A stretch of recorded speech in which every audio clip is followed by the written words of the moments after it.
So, because of the recalcitrance of a substantial number of countries, COP26 has failed us, and it has failed our children who are left begging for their lives.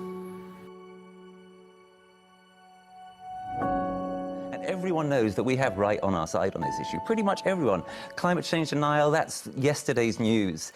Everyone now understands that our weather systems are breaking down. We're in real danger here of civilizational collapse. You don't have to believe me. That's what the UN say. That's what the IPCC says. That's what David Attenborough says. So we need to step up, and that's what we're calling on everyone to do.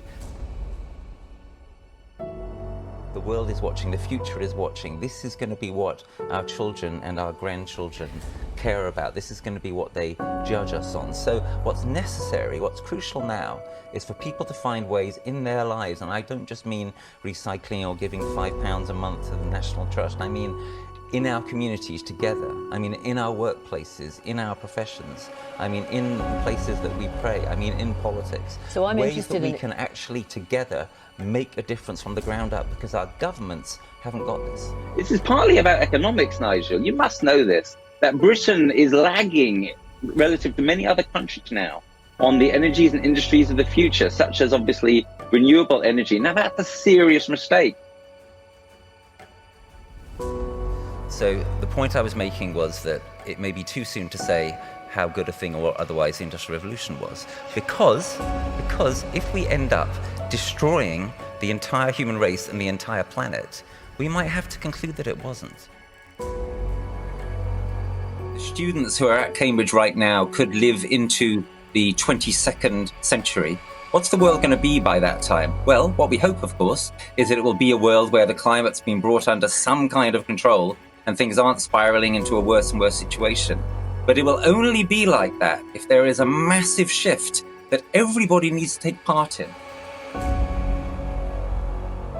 I think it would be a wonderful thing if more of the media were to bring in the Climate Majority Project and other serious, moderate actors in the space to have a voice, and that people didn't only see the Just Stop Oils of this world protesting. So if the media is prepared to meet us halfway, then I think there's every potential here that this new moderate approach to climate could grow and grow.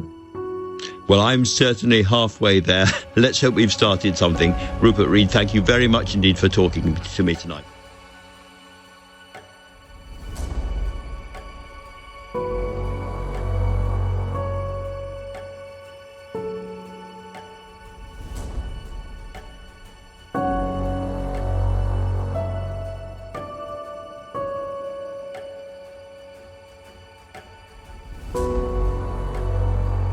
Forget about 2050. Forget about rising sea levels. Forget about polar bears and penguins, precious and beautiful though they are. This is about us now. This is about the fact that last summer, the crops in this country were failing as they were baked in the fields. This is about the vulnerability of our food supply. This is not even about our children or our grandchildren anymore. This is about the intense vulnerability of our whole society to this catastrophe that is already descending on us.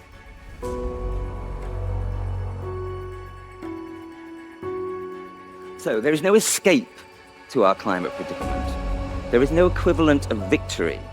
The struggle that we face will not end with us winning. The struggle will continue for the rest of our lives, and it will increase.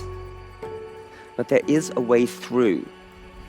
If we stay with the trouble, and if we dare to actually face the future, because only then can we start to change it.